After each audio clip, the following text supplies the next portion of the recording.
要不要我们帮忙？香姨，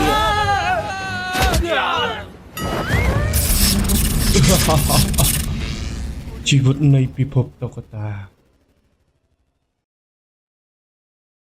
វិសុបងប្អូនពុំមានទាំងអស់គ្នាក៏ដូចជា Face របស់ Mr. Manga ជាទីមេត្រីថ្ងៃនេះគឺថា Mr. Manga នាំអ្នកទាំងអស់គ្នាទៅក្នុងពិភពតុក្កតានៅក្នុងរឿងដដែលគឺនៅចំណងជើងថាកម្ពុជាក្បាច់គុណជាភាគទី214និង215ហើយមានក៏ចង់អធិស្ឋានមែនតើអ្នកទាំងអស់គ្នាដែលសារតែរយៈនេះមានរឿងរវល់បន្តិចតែទៅជាមួយនឹងបនចុះឆ្នាំខ្មែរនៅខាងមុខអញ្ចឹងទៅការលក់ដូរនៅក្នុងផ្សារវារឿងរវល់បន្តិចអញ្ចឹងហើយមានអធិស្ឋានផងក្នុងការកក់ខាន់ក្នុងការចេញវីដេអូឬក៏វីដេអូចេញមិនទៀងទាត់ហើយមានជាសងសំទោសមែនតើអ្នកទាំងអស់គ្នាសង្ឃឹមអ្នកទាំងអស់គ្នាអធិស្ឋានមានផងណានៅអ្នកទាំងអស់គ្នាក៏មកខាត់ពេលអ្នកទាំងអស់គ្នាបន្តទៀតមានក៏តាមពេលថ្មីអ្នកទាំងមកខាត់ពេលអ្នកទាំងអស់គ្នាបន្តទៀតក៏តាមនាមពេលថ្មីជាមួយនឹងមានទាំងអស់គ្នាតែគ្នាយើងបើមិនតន់តាមនាមភាពមុនទេអ្នកទាំងអស់គ្នាចេញស្ញូវទៀតនៅលើខាងលើនេះដើម្បីទៅកាន់ភាពមុនឬមួយក៏ link នៅក្រោម description ដែលមាននៅខាងឡោមនៅ below ខាងក្រោមនឹងឯងអូខេបងទាំងអស់គ្នាមកខាត់ពេលបន្តទៀតក៏តាមនាមពេលថ្មីជាមួយនឹងមានទាំងអស់គ្នាអរគុណជំរាបលាជំរាបលាណាតោះ let's go bye bye តោះ let's go អូខេបងប្អូនគ្នាគឺថានៅក្នុងពេលថ្មីនេះដែរគេចាប់ដើមឡើងពីការនិយាយរបស់អ្នកមីងទាំងពីរទៅកាន់យ៉ាងកែវជាមួយនឹងយ៉ាងនឹងឯងបន្ទាប់មកគឺថាអ្នកមីងឡានក៏បានទៅកាន់យ៉ាងកែវក៏បាននិយាយពីអ្នកទាំងពីរនិយាយបានតែប៉ុណ្ណឹងបន្ទាប់មកអ្នកមីងសាងក៏បាននិយាយបន្តម្ដងក៏បាននិយាយលោកគ្រូបានប្រកួតប្រកិច្ចឲ្យអ្នកទាំងពីរបន្ទាប់មកគឺថាអ្នកមីងទាំងពីរក៏បានបកគលនៅកញ្ជ្រែងមួយឲ្យទៅកាន់យ៉ាងកែវជាមួយនឹងយ៉ាងម្នាក់មួយចឹងទៅបន្ទាប់មកគឺថាញានលឺហៅក៏បានសួរក៏បានឆ្ងល់ក៏បានសួរអត់មែនតែគាត់ឲ្យពួកយើងធ្វើអ្វីទៅតែលឺញានសួរបែបនេះហើយនោះគឺថាអ្នកមីងសាងក៏បានលើកกระดาษមួយឡើងបន្ទាប់មកក៏បាននិយាយលោកគ្រូចង់ឲ្យអ្នកទាំងពីរទៅរកប្រម៉ូទឆ្នាំទាំងនេះបន្ទាប់មកញានក៏បានយកกระดาษនោះមកមើលបន្ទាប់មកយើងក៏បានឃើញថាអក្សរនៅលើกระดาษនោះមិនដឹងស្អីទេក៏វិញក៏វាំមិនដឹងស្អីទេប៉ុន្តែញានក៏បាននិយាយថាស្អីគេខ្លាំងចេះស្អីគេខ្លាំងចេះក៏បានមើលអញ្ចឹងរៀបរាប់ពីឆ្នាំដែលបានទៅយកអញ្ចឹងទៅបន្ទាប់មកក៏ថាអ្នកទាំងពីរយ៉ាងកែវជាមួយនឹងយ៉ាងក៏បានដើរទៅបេះថ្នាំនៅជុំវិញនឹងនៅលើភ្នំកំពូលភ្នំលាក់ពពកនឹងក៏បានដើរនៅនឹងចឹងទៅបន្ទាប់មកមួយសម្បកក្រោយមកយ៉ាងកែវរបស់យើងក៏បានដើរអីបដើនោះក៏បានគិតក្នុងចិត្តថាភារកិច្ចដែលលោកគ្រូបានប្រកល់ឲ្យវាមិនពិបាកបំពេញនោះទេឲ្យថ្នាំដែលគាត់ឲ្យមកបែបនេះក៏មិនមែនជាថ្នាំកម្រអ្វីដែរពួកវាគឺជាថ្នាំដែលលូតលាស់នៅក្នុងព្រៃដោយងាយស្រួលមិនពិបាករកនោះទេប៉ុន្តែអ្វីដែលពិបាកគឺជារឿងដែលពិបាកគឺរឿងមិនងាយស្រួលនឹងឯងអ្វីដែលមិនងាយស្រួលគឺជាអាយុកាលរបស់ថ្នាំទាំងអស់នោះការទាមទារនៃថ្នាំនីមួយៗគឺត្រូវតែមានអាយុកាលខ្ពស់ខ្លាំងណាស់វាត្រូវតែមានអាយុកាលយ៉ាងតិចណាស់ជាង30ឆ្នាំឡើងទៅទើបអាចយកបាននេះជាថ្នាំដែលសម្បូរគឺវាងាយស្រួលក្នុងការរកពិតមែនប៉ុន្តែអាយុកាលរបស់វាគឺយើងពិបាករកបន្តិចហើយចុះបើថ្នាំកម្រទៀតនោះហើយអាយុកាលវាខ្ពស់ទៀតនោះវាមិនកាន់តែពិបាកទៀតហើយទេមែនទេមិនចឹងអីអញ្ចឹងហើយបានថ្នាំយិនសិនអីមួយហ្នឹងគឺថានៅខាងក្រៅក្នុងរឿងណាក៏ដោយថានៅខាងក្រៅក៏ដូចតែគ្នាដែរគឺតម្លៃរាប់ម៉ឺនរាប់ពាន់ដុល្លាររាប់លានដុល្លារក៏មានដែរថ្នាំហ្នឹងគឺយិនសិនអីហ្នឹងគឺថាណារាប់ពាន់ឆ្នាំអីហ្នឹងគឺថាពិបាករកខ្លាំងណាស់អញ្ចឹងហើយគឺថាតម្លៃរបស់វាគឺថាកប់ក្តោងទៅតែម្ដងគឺថាអ្នកទាំងពីរយ៉ាងកែវជាមួយនឹងយ៉ាងដើរបដាអីនឹងដើររកថ្នាំផងអីផងលុយទឹកផងអីផងនិយាយថាមកសម្បកក្រោយមកគឺថាយ៉ាងក៏បានអង្គុយចុះបន្ទាប់មកក៏បាននិយាយអ្នកមីងសាំងក៏បាននិយាយថាសម្រាប់ស្មៅឆ្អឹងដៃ10ដើមគឺវាគ្រប់គ្រាន់ហើយបងចដូនមួយយើងខ្វះតែរឿងនេះមួយទៀតទេប៉ុន្តែយ៉ាងកែវរបស់យើងស្ដាប់បដាប៉ុន្តែភ្នែកគឺថាសម្លឹងទៅកាន់កំពូលភ្នំស្ដេចថ្នាំឯណោះបន្ទាប់មកយ៉ាងកែវរបស់យើងក៏បាននិយាយទៅកាន់យ៉ាងខ្ញុំខ្លាចថាកំពូលភ្នំលាក់ពពកគឺមិនមានថ្នាំទាំងនេះទេយើងគួរតែមើលកន្លែងផ្សេងទៀតដើម្បីស្វែងរកវាតែយ៉ាងមិនដែរបន្ទាប់មកក៏ថាយ៉ាងក៏បានដឹងក៏បាននិយាយថា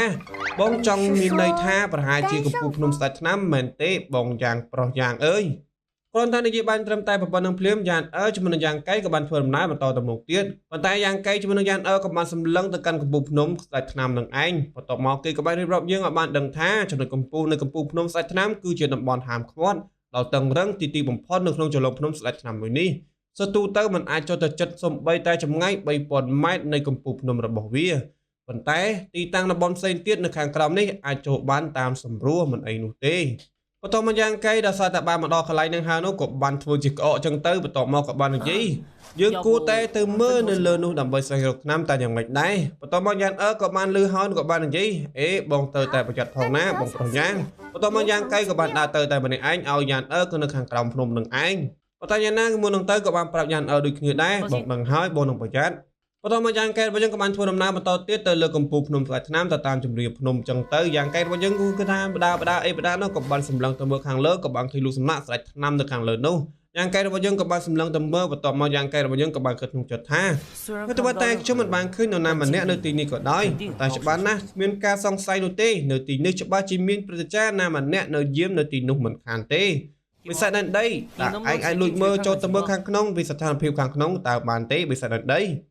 បិសាចដែនដីដែលសងំយូរហើយនោះបន្ទាប់ពីបានលើលោកម្ចាស់គេបានហៅនោះបិសាចដែនដីក៏បានចេញមកបន្ទាប់មកក៏បានតទៅវិញថាដូចជាមិនស្រួលទេលោកម្ចាស់អើយបើសិនជាអ្នកកម្រិតនៅខាងក្នុងគឺជំរិតអ្នកធម្មពលវិញ្ញាណនៅទីនោះបិសាចដែនដីច្បាស់ម្នាក់នេះប្រកាសជាមិនអាចវិលត្រឡប់មកវិញបាននោះទេប្រកាសជាមិនអាចគេចផុតបាននោះទេលោកម្ចាស់អើយមិនអាចទេ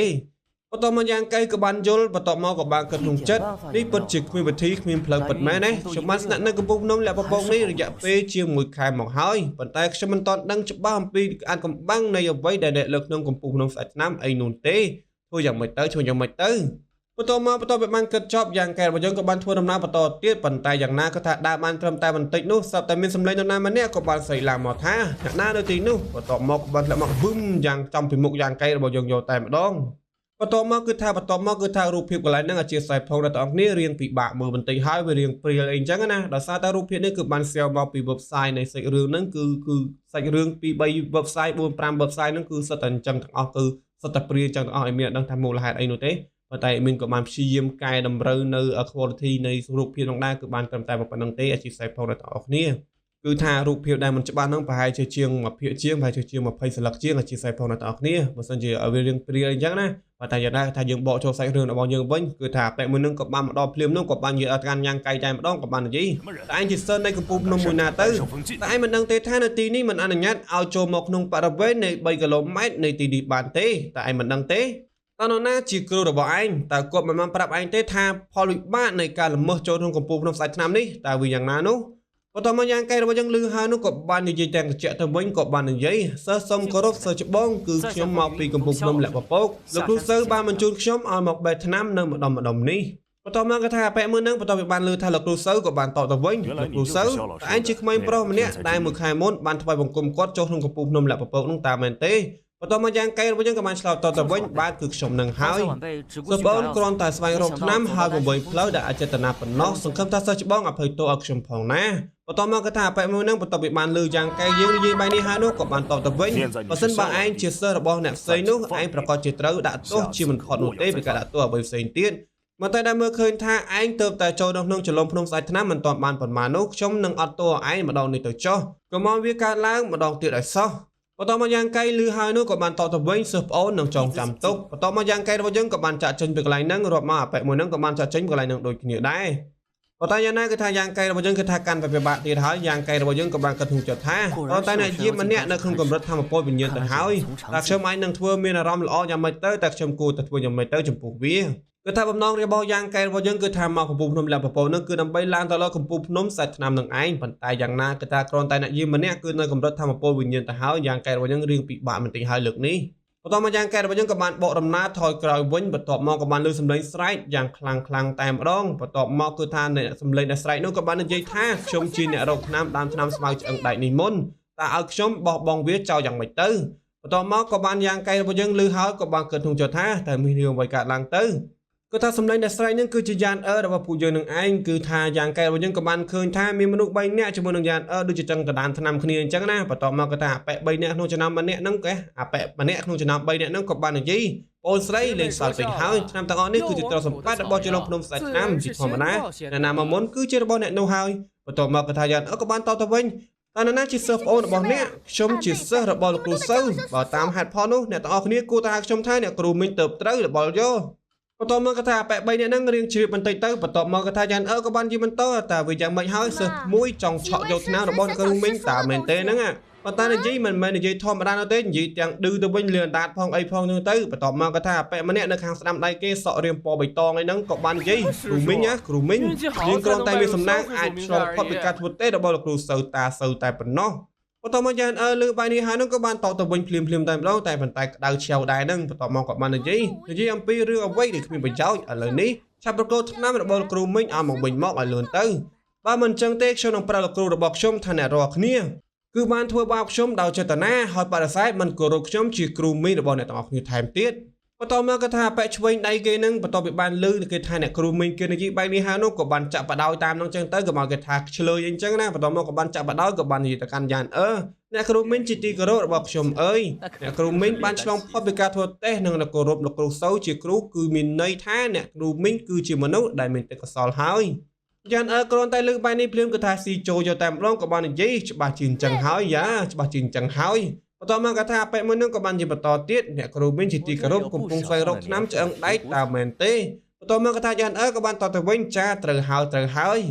បន្ទាប់មកក៏ថាបែបមួយនឹងក៏បាននិយាយបន្តទៀតក៏បាននិយាយមិនមានស្មៅឆ្អឹងដែកច្រើនទេនៅចលងភ្នំស្ដេចថ្នាំឥឡូវនេះតែអ្នកគ្រូមីងរកបានប៉ុន្មានដើមហើយបន្ទាប់មកយ៉ានក៏បានតទៅវិញខ្ញុំត្រូវការរហូតដល់10ដើមឯណោះប៉ុន្តែឥឡូវនេះខ្ញុំរកបានត្រឹមតែ2ដើមប៉ុណ្ណោះល្បល់យកបន្ទាប់មកក៏ថាបែបមួយនឹងក៏បានលើកបែបនេះហើយនោះក៏បានតទៅវិញអូអ្វីដែលគួរឲ្យកត់សម្គាល់ឆ្នាំដែលពួកយើងបេះមកនេះវាគ្រប់គ្រាន់ដើម្បីបំពេញតម្រូវការរបស់អ្នកគ្រូមីងយល់ល្មមបន្ទាប់មកយ៉ានលើកបែបនេះហើយក៏បានសប្បាយចិត្តមែនតែម្ដងក៏បានតទៅវិញដូច្នេះអ្នកសុកចិត្តប្រកល់វាឲ្យមកខ្ញុំតាមមែនទេបន្ទាប់មកបែបមួយនឹងលើកបែបនេះហើយក៏បានតទៅវិញចង់ឲ្យខ្ញុំប្រកល់វាឲ្យនោះវាមិនអាចទៅរួចនោះទេឥឡូវចេះវិញយើងយកឆ្នាំស្មៅឆ្អឹងដែកនេះធ្វើជាការភ្នាល់មួយសិនបើសិនជាមីងឈ្នះនោះឆ្នាំទាំងអស់របស់ពួកយើងដែលបានបេះមករួមទាំងឆ្នាំស្មៅឆ្អឹងដែកទៀតនោះនឹងខ្លាចទៅជារបស់លោកគ្រូមីងតែម្ដងយ៉ាងវិញតែអ្នកមីងចង់សុកចិត្តលេងដែរទេបន្ទាប់មកយ៉ាងក៏បានលេវិតថាមិនដឹងធ្វើយ៉ាងម៉េចក៏បាននេះបន្ទាប់មកក៏បានលើសម្លេងយ៉ាងកែរបស់យើងក៏បានប្លូឡើងមកបើសិនជាឯងចង់លេងទៅឲ្យយើងជាអ្នកកំដរឯងទៅចុះបន្ទាប់មកយ៉ាងកែរបស់យើងក៏បានហោះមកដល់កន្លែងហ្នឹងបន្ទាប់មកក៏ថាពួកគេទាំង3នាក់ហ្នឹងក៏បាននិយាយគឺគេបន្ទាប់មកយ៉ាងកែរបស់យើងក៏បានចូលមកដល់ពីមុខយ៉ានយកតែម្ដងការពេលយ៉ាននឹងឯងបន្ទាប់មកយ៉ាងកែមកដល់ភ្លើងក៏បានសួរពួកហ្នឹងតែឯងចង់ភ្នាល់ពីអ្វីបន្ទាប់មកគឺថាពួកនោះក៏បានតទៅវិញគឺជាគេជាសិស្សម្នាក់ប្រុសទៀតដែលបានឆ្លងផុតពីការធ្វើតេស្តរបស់លោកគ្រូសូវជាសិស្សរបស់លោកគ្រូសូវម្នាក់ទៀតនៅកំពង់ភ្នំលក្ខពពកនឹងឯងបន្ទាប់មកក៏ថាពួកហ្នឹងយ៉ាងកែសួរគឺថាមិនព្រមឆ្លើយទេយ៉ាងកែរបស់យើងក៏បានដាក់មកឃ្លាទៀតទៅវិញពួកឯងធ្វើបានមនុស្សស្រីដែលទុនខ្សោយម្នាក់ទៅរួចហេតុអ្វីបានជាពួកឯងមិនសាកល្បងជាមួយនឹងយើងវិញម្ដងទៅមើលតែវាយ៉ាងម៉េចវិញបន្ទាប់មកអាប៉ែមួយនឹងក៏បាននិយាយបន្តពីបានលើយ៉ាងកែរបស់យើងនិយាយបែបនេះហើយអាប៉ែនឹងក៏បានតទៅវិញជាការប្រសើរណាស់យើងនឹងឲ្យឯងដឹងពីសមត្ថភាពរបស់ពួកយើងតែម្ដងបន្ទាប់មកក៏ថាមុននឹងចាប់ផ្ដើមយ៉ាងកែរបស់យើងក៏បានសួរបញ្ជាក់ជប់សិនចាំបន្តិចអ្វីដែលឯងនិយាយនៅមុននេះតើវានៅរាប់ដែរទេបន្ទាប់មកក៏ថាអាប៉ែនឹងក៏បានតទៅវិញពិតណាស់គឺនៅរាប់នឹងឯងបន្ទាប់មកយ៉ាងកែរបស់យើងក៏បាននិយាយបន្តល្អណាស់អញ្ចឹងអ្នកទាំង3ចូលមកជាមួយនឹងគ្នាមកបន្ទាប់មកក៏ថាអាប៉ែ3នាក់នឹងក៏បានធ្វើមុខលីលើឆ្ងល់ចំជាអាប៉ែនឹងនិយាយស្អីអាប៉ែនឹងនិយាយស្អីដូចវល់ណានិយាយអីគេណាបន្ទាប់មកយ៉ាងកែរបស់យើងក៏មិនបងយូរក៏បាននិយាយថាសូមជួយបំភ្លឺខ្ញុំផងបន្ទាប់មកយ៉ាងកែរបស់យើងក៏បានស្ទុះចូលយកតែម្ដងបន្ទាប់មកយ៉ាងកែរបស់យើងក៏បានវាយអាប៉ែ3នាក់ហ្នឹងក៏ដាក់ភូងផាំងពេញនឹងចូលតែម្ដងមិនដឹងស្អីខ្លះនោះទេបន្ទាប់មកក៏ថាបន្ទាប់ពីបានវាយហើយនោះគឺថាយ៉ាងបើកភ្នែកធំចំហមកចូលតែម្ដងជួយបងប្រុសអញកើតស្អីហ្នឹងមិនក៏ធ្វើអីអញ្ចឹងបន្ទាប់មកក៏ថាយ៉ាងកែរបស់យើងក៏បាននិយាយទៅកាន់3នាក់ហ្នឹងក៏បាននិយាយនឹកសោយណាស់ហេតុអ្វីមិនចង់ហ៊ានផ្ដោះស្អីណាហ្នឹងនឹងសោយបែបហ្នឹងហ៎បន្ទាប់មកក៏ថាប៉ែ3នាក់ហ្នឹងគឺថាប៉ែកដាគេហ្នឹងក៏បានចង្អុលទៅកាន់យ៉ាងកែនេះឯងនេះឯងហ៊ានវាយពួកយើងផងនេះឯងវាយពួកយើងផងបន្ទាប់មកយ៉ាងកែរបស់យើងក៏បានសួរទៅវិញអត់យល់ទេដូចជាអត់យល់ក្នុងការដោះដូរគ្នាតិចនិចមិនឲ្យវាយធ្វើម៉េចមិនឲ្យបាតកិច្ចគ្នាឲ្យធ្វើម៉េចទៅបន្ទាប់មកគឺថាយ៉ាងក៏បានយកដៃខ្ទប់មុខយកតែម្ដងប៉ុន្តែយ៉ាងណាមានប្រខាប់តិចទៅគឺថានៅក្នុងចលងភ្នំស្អែកថ្នាំនេះគឺថាមិនអនុញ្ញាតឲ្យវាយគ្នានោះទេប៉ុន្តែយ៉ាងកែដូចរបស់យើងគឺថាល្មើសហើយគឺថាប៉ែ3នាក់ហ្នឹងគឺថាចង់ភ្នោនោះគឺថាមិនមែនភ្នោវាយគ្នានោះទេគឺថាគេភ្នោគ្នាស្លោឆ្នាំឯតើយ៉ាងកែរបស់យើងគឺថាមិនដឹងមកពីណាគេទេគឺថាមកដល់វាយយកតែម្ដងយ៉ាងកែយើងនឹងសាំយកតែម្ដងបន្ទាប់មកគឺថាយ៉ាងគឺថាបាក់មុខមិនស្ទើរនោះទេក៏មិនដឹងធ្វើយ៉ាងម៉េចគេក៏បានប្រាប់ឲ្យយ៉ាងកែរបស់យើងចាក់ចេញពីកន្លែងហ្នឹងអញ្ចឹងទៅក៏បាននិយាយអ្នកយាមយ៉ាងតោះទៅបញ្ញាប់ឡើងបន្ទាប់មកគឺថាពួកគេទាំងពីរយ៉ាងកែជាមួយនឹងយ៉ាងក៏បានចាក់ចេញពីកន្លែងហ្នឹងបន្ទាប់មកគឺថាប៉ែ2នាក់3នាក់ហ្នឹងក៏បាននិយាយឲ្យយ៉ាងកែតែឯងហ៊ានបញ្ឆោតពួកយើងផងឯងថាពួកយើងបែបនេះផងយើងនឹងប្រាប់លោកគ្រូសូវអំពីរឿងទាំងអស់នេះហើយពួកគាត់នឹងដាក់ទុកឯងចាំមើលទៅបន្ទាប់មកក៏ថាយ៉ាងកែរបស់យើងថាតែអត់ដឹងរឿងគាត់ថាឆ្ងល់មែនតែម្ដងក៏បាននិយាយតែនេះពួកគេនិយាយពីអីហ្នឹងដូចជាមិនយល់ទេហើយដើម្បីបានជាពួកគេក៏យំស្រែកយំទៅវិញអញ្ចឹងមើលតែកូនក្មេងអញ្ចឹងវាជាកំហុសរបស់ពួកគេតែគេផ្ទាល់តែបើសិនតែគេខ្សោយពេកខ្លួនឯងសោះហ្នឹងបន្ទាប់មកក៏ថាយ៉ាងខ្មាស់មែនតែម្ដងក៏ថាបាក់មុខមែនតែមិនឆ្លើយនោះទេក៏បាននិយាយឲ្យយ៉ាងកែតោះទៅលឿនទៅរីឯយ៉ាងកែរបស់យើងវិញថានៅតែមិនយល់នោះទេគឺថានៅមិនអស់ចិត្តនោះទេក៏បានដើរបដានិយាយបដាអីបដាចឹងទៅក៏បាននិយាយហើយបានជាពួកយើងត្រូវនោះស្មៅឆ្អឹងដៃទាំងអស់នេះជាអ្វីដែលពួកគេត្រូវតែឲ្យមកពួកគេបានចាញ់ពួកយើងជាការភ្នំមួយនេះពួកគេត្រូវតែឲ្យមកយើងមិនបានប្លន់ពួកគេអីណាយើងបានឈ្នះគេដោយយុត្តិធម៌ហ្នឹងយ៉ាងលើបែបនេះហើយនោះគឺថាយ៉ាងមិនដឹងនិយាយថាមិននោះទេក៏បានតទៅវិញឈប់និយាយទៅបងកំពុងធ្វើឲ្យពួកយើងបាក់មុខហើយ បន្ទាប់មកពួកគេទាំងពីរក៏បានដើរមកដល់កំពូលភ្នំលាក់ពពកវិញហើយបន្ទាប់មកគឺថាយ៉ាងកែរបស់យើងគឺថានៅមិនអស់ចិត្តនោះទេក៏បានឆ្ងល់មែនទែនតែម្ដងក៏បានសួរទៅកាន់យ៉ាងហេតុអ្វីបានជាឯងធ្វើបែបហ្នឹងអញ្ចឹងបន្ទាប់មកក៏ថាយ៉ាងក៏បានរៀបរាប់ប្រាប់យ៉ាងកែឲ្យបានដឹងអញ្ចឹងទៅក៏បាននិយាយថាបងចដូនមួយតើបងឈួតមែនទេហ្នឹងតើបងដឹងខ្លួនឯងឈួតទេនៅពេលដែលអ្នកស្រោថ្នាំគ្រូស្រោថ្នាំនិយាយពីរឿងភ្នាល់នោះគឺចង់ផ្លាស់ប្ដូរពីតិចនិចពួកគេសង្សំដៅទៅលើការប្រកួតប្រជែងក្នុងការស្រោថ្នាំនឹងឯង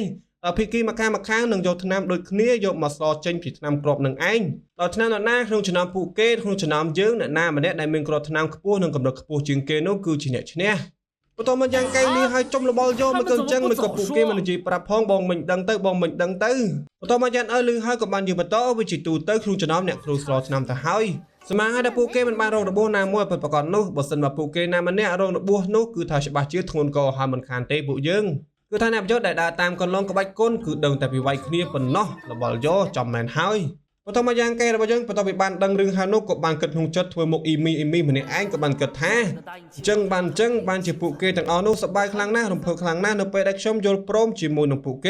េវាដូចជាមុននេះគឺថាពួកគេកំពុងតែសម្លឹងមើលមនុស្សឈួតម្នាក់ដែលមិនដឹងសំបីតែសរសេរពាក្យស្រាប់ថាយ៉ាងម៉េចអញ្ចឹងដូចជាមនុស្សឈួតដែលមិនដឹងអីចូលតែគិតតែពីវាយមិនដឹងអីសោះហ្មងសាមែនបន្ទាប់មកក៏ថាយ៉ាងកែរបស់យើងក៏ធ្វើទឹកមុខខ្មាស់មែនតែម្ដងក៏ថាអៀនឡក់អីចឹងណាប៉ុន្តែយ៉ាងណាក៏ថាយ៉ាងក៏បានយកដៃខ្ទប់មាត់ស្វោចូលអត់មកកាន់យ៉ាងកែបន្ទាប់មកក៏បាននិយាយប៉ុន្តែយ៉ាងណាអ្វីដែលបានកើតឡើងនៅពេលមុននេះពិតជាគួរឲ្យចាប់អារម្មណ៍ខ្លាំងណាស់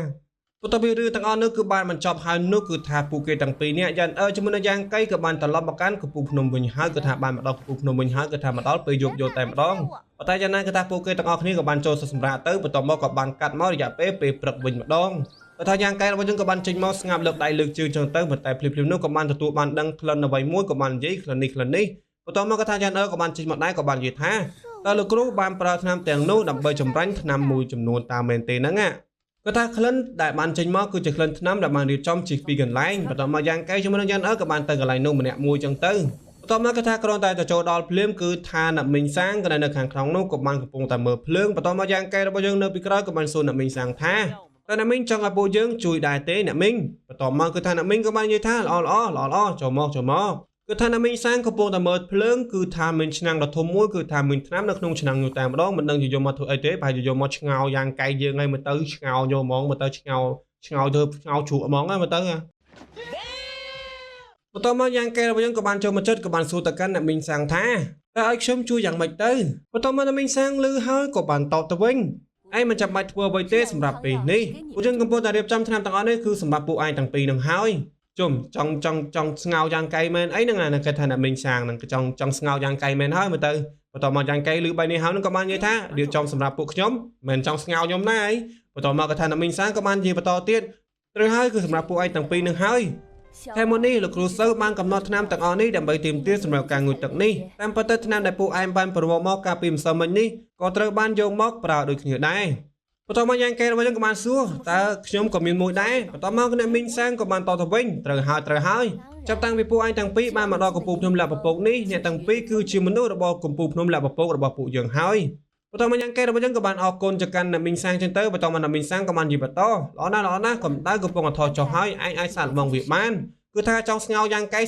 ែមែនបន្ទាប់មកយ៉ាងកែរបស់យើងក៏បានដោះកៅអៅដើម្បីឡើងចូលក្នុងឆ្នាំងមួយហ្នឹងបន្ទាប់មកយ៉ាងកែរបស់យើងក៏បានចូលក្នុងឆ្នាំងមួយហ្នឹងបន្ទាប់មកក៏បានសួរទៅកាន់អ្នកមីងសាងថាអ្នកមីងសាងឥឡូវនេះតើខ្ញុំគួរធ្វើដូចម្ដេចទៅបន្ទាប់មកអ្នកមីងសាងក៏បាននិយាយថាគ្រាន់តែប្រើនៅក្បាច់សម្ងាត់របស់លោកគ្រូសៅដែលឲ្យពួកឯងទៅគឺបានហើយរងចាំតាមបន្តិចទៅតែវាផុយទៅគឺវាបានហើយមិនអីទេបន្ទាប់មកយ៉ាងកែរបស់យើងក៏បានតាំងសមាធិនៅក្នុងឆ្នាំមួយហ្នឹងក្នុងឆ្នាំងមួយហ្នឹងបន្ទាប់មកក៏បាននិយាយថាខ្ញុំយល់ហើយតែផុយទៅគឺបានហើយបន្ទាប់មកក៏ថានៅពេលនេះក៏ត្រូវបានបញ្ចប់ត្រឹមតែប៉ុណ្ណឹងនឹងឯងអរគុណច្រើនបើចង់ដឹងថាតើយ៉ាងកែនៅក្នុងឆ្នាំងមួយហ្នឹងផុយឬមិនផុយក៏មានរងចាំនៅតាមម្ដងនៅភាគក្រោយទៀតហើយអរគុណច្រើនដល់អ្នកគ្នាអរគុណដល់អ្នកគ្នាដែលបានចំណាយពេលដ៏មានតម្លៃតាមដានវីដេអូនេះពីដើមរហូតដល់ចប់អរគុណច្រើនមែនទែនដល់អ្នកគ្នាដែលបានគ្រប់គ្រងមីពីដើមទីរហូតដល់ពេលនេះដូចគ្នាឲ្យមានក៏សូមជំទោសដល់អ្នកគ្នាបើសិនជាមានពេលពេកខុសឆ្គងត្រង់ណាមិនសូមរំមានសូមទោសផងដល់អ្នកគ្នាសង្ឃឹមបានជួបគ្នាម្ដងទៀតនៅវីដេអូក្រោយនឹងឲ្យដល់អ្នកគ្នាកុំភ្លេចចុច Subscribe ដែលស្អាតដឹងអ្នកមួយផងដើម្បីទទួលបានវីដេអូថ្មីៗនៅបន្តទៀតនៅពេលដែលមានផុសហើយដល់អ្នកគ្នាអរគុណមែនទែនម្ដងជួបគ្នាវីដេអូក្រោយអរគុណជម្រាបលាបាយបាយ